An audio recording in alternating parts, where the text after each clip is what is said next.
Hello students, मैं doctor Sunil Chaudhary और आज के हमारे इस वीडियो लेक्चर में हम बात करेंगे पादप रोग विज्ञान के बारे में।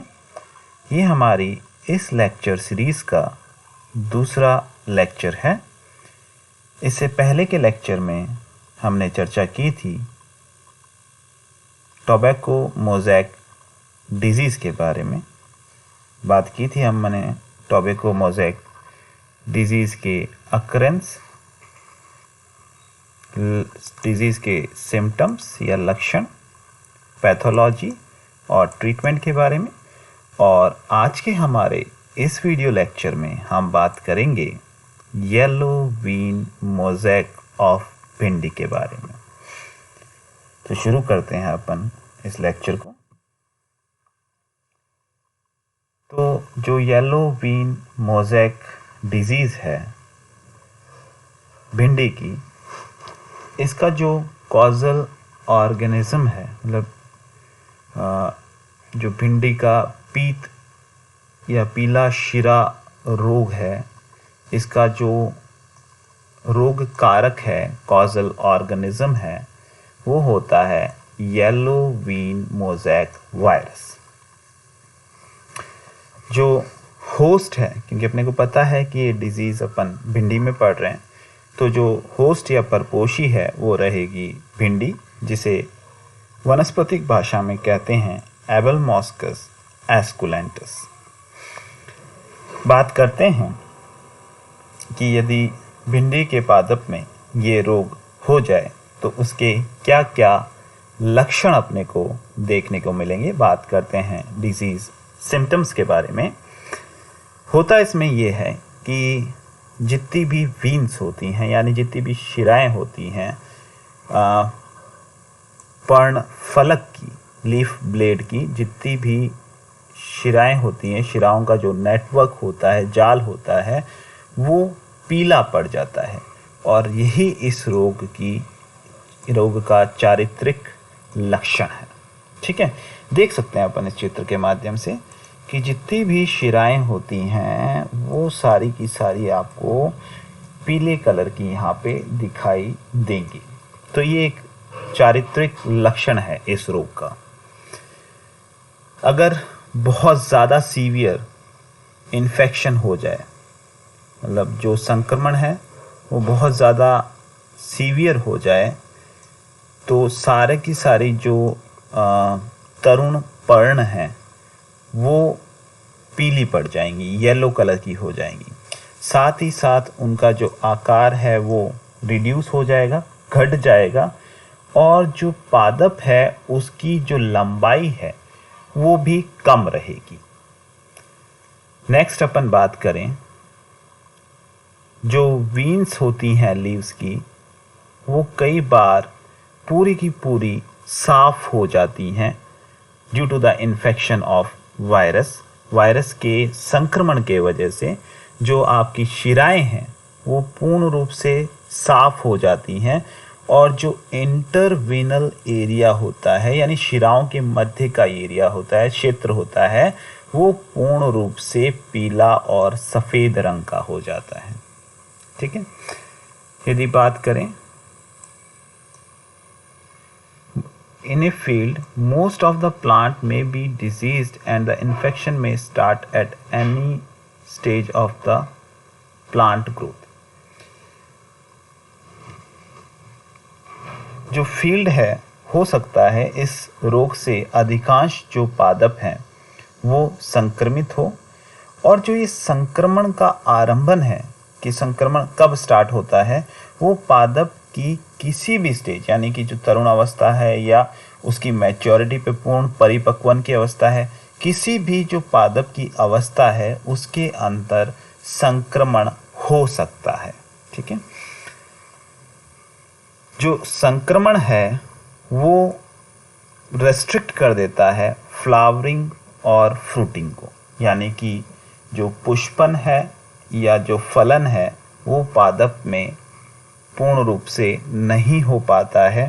यदि फ्लावरिंग और फ्रूटिंग होती भी है तो उनका जो आकार है वो छोटा रहेगा, और जो पर्न और फ्रूट्स हैं, जो फ्लावर्स और फ्रूट्स हैं वो आपको कठोर देखने को मिलेंगे, हार्ड देखने को मिलेंगे। जो अफेक्टेड प्लांट हैं, जो संक्रमित पादप हैं, वो जो फ्रूट्स का निर्माण करते हैं, वो जो फल का निर्माण करते हैं, वह येलो या वाइट कलर के होते हैं, या तो पीले रंग के होंगे या सफ़ेद रंग के होंगे, और ये मार्केटिंग के लिए फिट नहीं है, यानी उनको बाज़ार में अपन नहीं बेच सकते, उन्हें कोई ख़रीदेगा नहीं।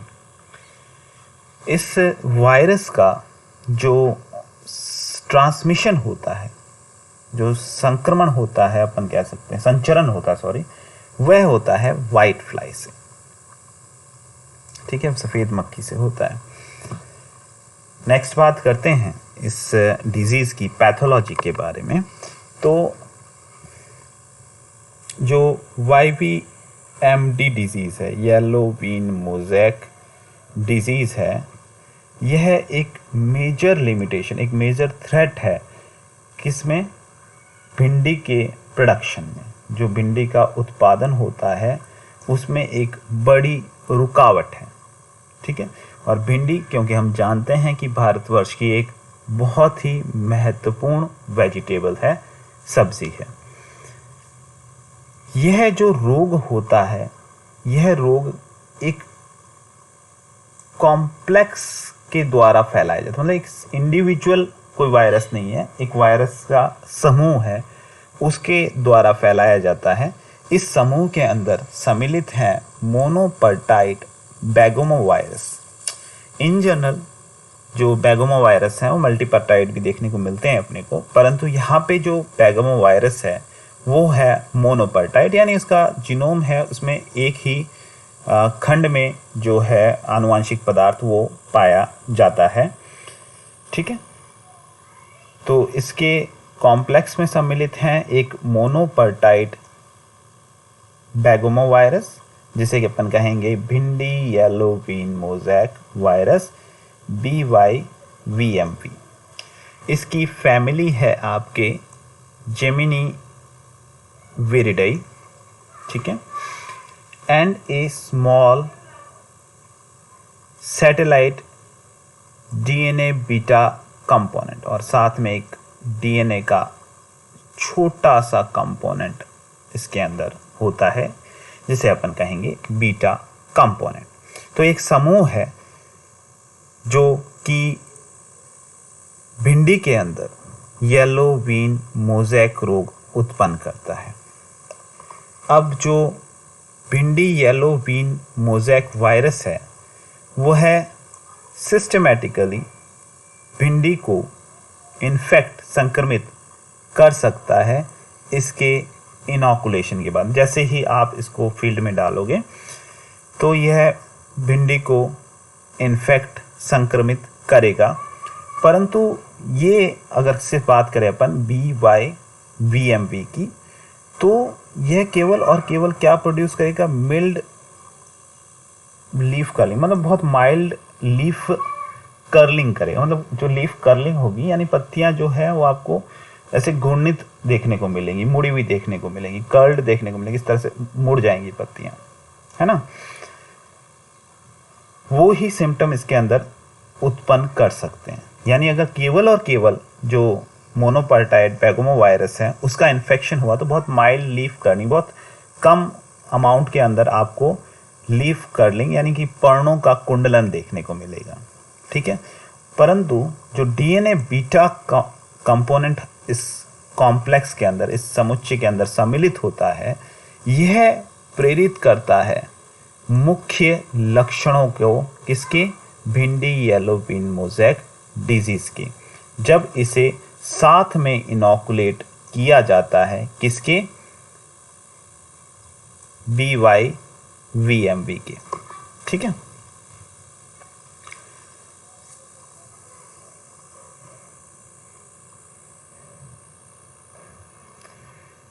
जो DNA बीटा कंपोनेंट एसोसिएटेड रहता है BYVMD में, यानी कि भिंडी येलो वीन मोज़ेक डिजीज़ में, उसके कई सारे फीचर्स होते हैं।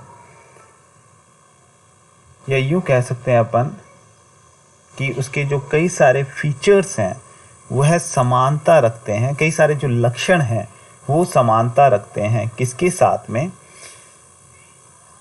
एग्रेटम येलो वीन डिजीज। एग्रेटम एक फ्लावरिंग प्लांट है जो कि एस्ट्रेसी कुल का सदस्य है, तो उसका जो वायरल कंपोनेंट है उससे ये समानता रखते हैं। साथ ही साथ जो कॉटन लीफ कर्ल डिजीज़ है उसका जो बीटा कंपोनेंट है उससे भी ये समानता रखता है। यानी कि जो डीएनए बीटा कंपोनेंट है इस समुच्चय का जिसे अपन कह रहे हैं YVMB है ना, येलो वीन मोज़ेक वायरस समुच्चय जो है, इसके अंदर जो बीटा कंपोनेंट है वो कई लक्षणों में समानता रखता है उन बीटा कंपोनेंट से जो कि रोग उत्पन्न करते हैं एग्रेटम में येलो वीन और कॉटन में यानी कि जो कपास है उसमें लीफ कर्ल डिजीज। जो BYVMB है ये रिप्रेजेंट करता है एक नए उभरते हुए मोनोपर्टाइड बेगोमोवायरस के समूह को, यानी ये बेगोमोवायरस का एक नया उभरता हुआ समूह है जिसका जो जीनोम है वो मोनोपर्टाइड है। साथ ही साथ इसको ज़रूरत होती है एक सैटेलाइट बीटा कंपोनेंट की लक्षण उत्पन्न करने के लिए। जैसे कि अपन ने देखा था यहाँ पे कि केवल बेगोमोवायरस है वो मामूली सी लीफ कर्लिंग यानी कि पर्णों का कुंडलन प्रेरित कर सकता है, परंतु जो मेजर सिम्टम्स हैं इस रोग के वो तभी उत्पन्न होंगे जब इसके साथ में एसोसिएटेड रहेगा बीटा कंपोनेंट। नेक्स्ट बात करते हैं अपन इसके उपचार के बारे में। तो क्या उपचार किया जा सकता है, अपन कुछ ऐसी वैरायटीज़ का, कुछ ऐसी नस्ल वैरायटीज़ जिनका चयन कर सकते हैं जो कि रेजिस्टेंट हो, जिसमें कि YVMB संक्रमण कर ना सके, जैसे कि आपके परभानी क्रांति हो गई या अर्का अभय हो गई या अर्का अनामिका हो गई या वर्षा उपहार हो गई। इन जो वैरायटीज़ हैं इनका उपयोग करके हम जो डिजीज़ है या रोग है उसको कम कर सकते हैं। जो वायरस है ये संचरित होता है बेमीसिया टबैकी नामक सफ़ेद मक्खी के द्वारा। ठीक है, यहाँ वाइट फ्लाई कर लें। जो प्रभानी क्रांति, जनार्दन, हरिता, अर्का अनामिका और अर्का अभय वैरायटीज़ हैं भिंडी की, यह टॉलरेट कर सकती हैं, सहन कर सकती हैं येलो वीन मोज़ेक वायरस को, यानी इसमें इन वैरायटीज़ में ज़्यादा नुकसान नहीं देखने को मिलेगा आपको, तो आप इनका चयन कर सकते हैं। जब सोइंग की जाती है ग्रीष्म काल के अंदर,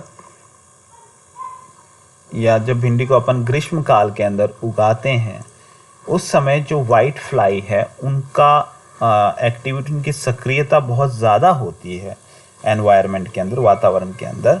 तो उस समय अपने को जो भी ससेप्टिबल वैरायटीज़ हैं जो कि ज़्यादा रोग ग्रसित हो सकती हैं, उन जो वैरायटीज़ हैं उनको अपने को अवॉइड करना चाहिए, उनको बोना नहीं चाहिए। केवल और केवल जो डिजीज़ रेजिस्टेंट वैरायटीज़ हैं उन्हीं का, रोग प्रतिरोधक जो किस्में हैं उन्हीं को अपन यूज़ करें तो ज़्यादा अच्छा रहेगा। मोनोक्रोटोफॉस का यदि स्प्रे किया जाए, ठीक है, कितना 1.5 ml 1 लीटर जल के अंदर, ठीक है, ये अगर सॉल्यूशन बना ले अपन और इसका स्प्रे करते हैं अपन भिंडी के पादपों के ऊपर, तो जो रोग का संचरण है उसे रोका जा सकता है। जो सिंथेटिक पायरेथ्रॉइड्स हैं उनका इस्तेमाल नहीं करना चाहिए।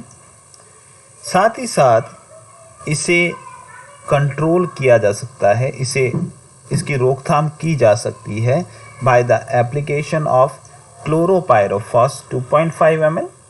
इसकी रोकथाम के लिए अपन क्या कर सकते हैं, पादप को उपचारित कर सकते हैं क्लोरोपायरोफॉस 2.5 ml, साथ ही नीम का ऑयल 2 ml 1 लीटर जल के अंदर इसका सॉल्यूशन बनाकर भी अपन स्प्रे कर सकते हैं। तो ये बात हुई आज YVMV के बारे में। धन्यवाद।